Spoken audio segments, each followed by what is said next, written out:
Men jag tänker inte säga någonting om att publiken ska ha det. Ingen granskar någonsin hans sedlar.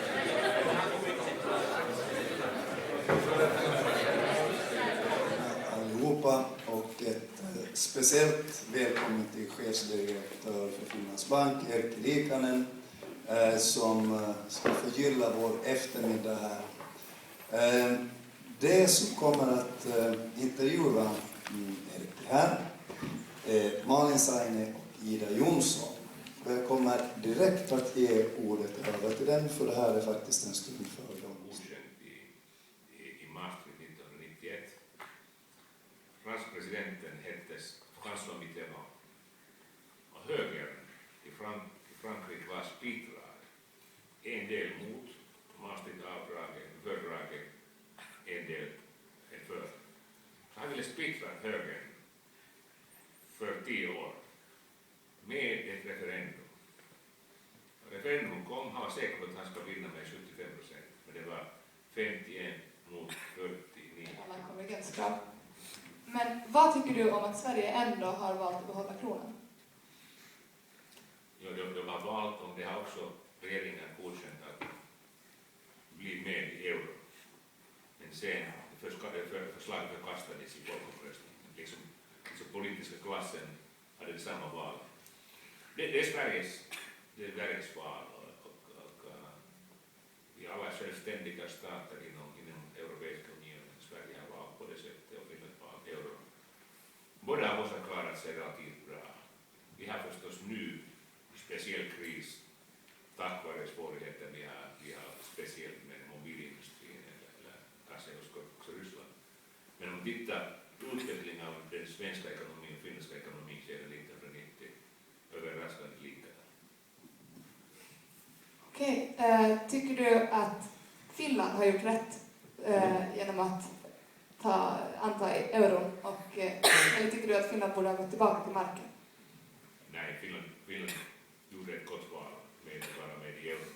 Ja, det finns en av mina företrädare, Sirkka Hämäläinen, var chefdirektör för Finlands Bank med marka och sen liten var också med, vi var i euro i ECB, och hon brukar säga att de som föreslår att gå tillbaka till mark minns inte hurdant liv vi hade i slutet av 80-talet och början av 90-talet. Vi har fått en stabilitet.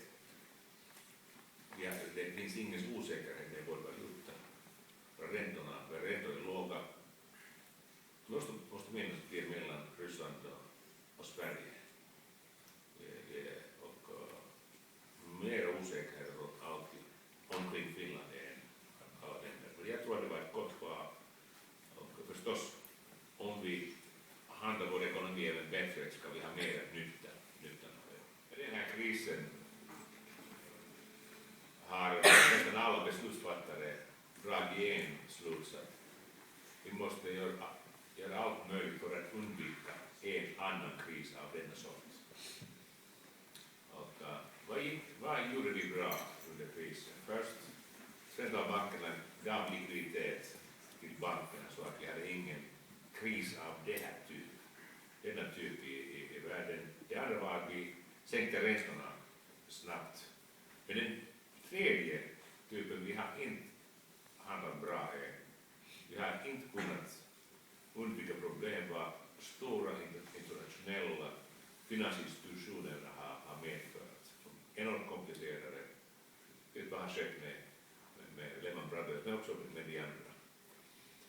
Och slutsatsen har varit att vi måste göra någonting med de stora institutionerna så att de kan inte liksom skada samhället, skada världsekonomin, kan inte förinta jobb och så vidare i framtiden.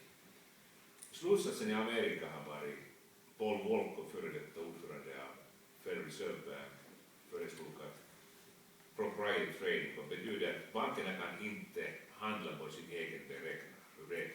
De som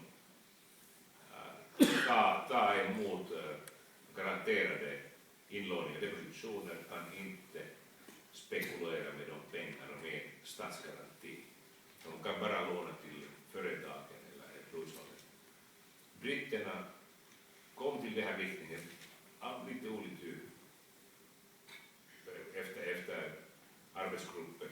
gemensam Sir John Dickens.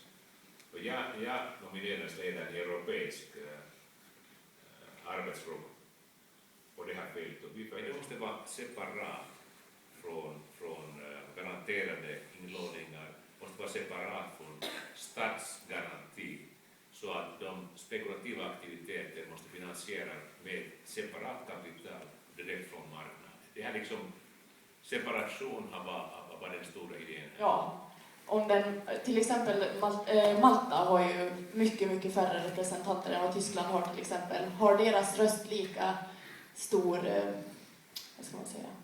Ja, Vikt. ja precis, som Tyskland. Ja, det är faktiskt två frågor. Om vi är eniga eller olika. Förra gången vi hade ett möte i Frankfurt var för 4 veckor sedan. Efter mötet hade Mario Draghi presskonferens. Och då någon ställde samma fråga till honom. Han sa att some wanted to do less, others more. Vi hade comfortable majority. Så några ville göra mindre, de andra mera. Vi hade en majoritet. Så han faktiskt, vi hade en presskonferens förra veckan i Helsingfors och ställde mig frågan. Vad var din sida? Vill du göra mindre eller mera? Det var 3 grupper, inte 2. Jag måste säga nu, ingen press här, det måste väl ha sagt, jag var för den lösning gjord, så var liksom majoriteten. Men vi hade olika opinioner.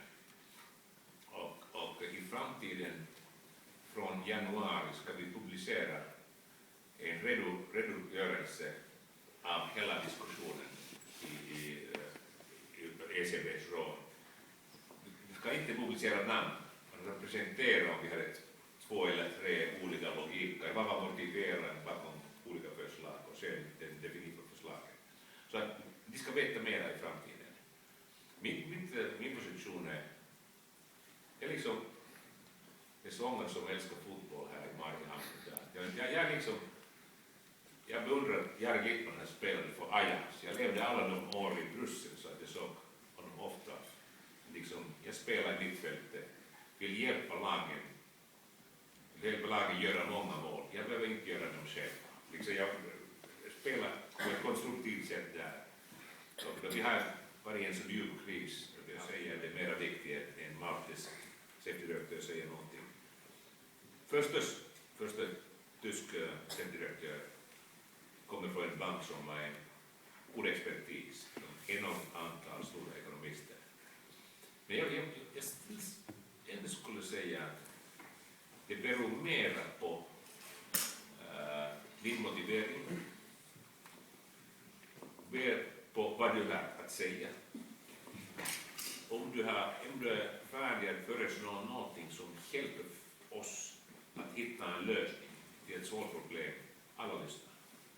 Men om alla till exempel vet att en chefdirektör från en sydeuropeiskt land föreslår alltid att sänka räntan, man inte kanske vill det inte så mycket. Så att jag vill bara säga förstås, tyska chefdirektörer är alltid viktiga, men viktigast är att vad du har att säga. Finland till exempel, finns chefdirektör, lyssnas om jag någonting speciellt vältänkt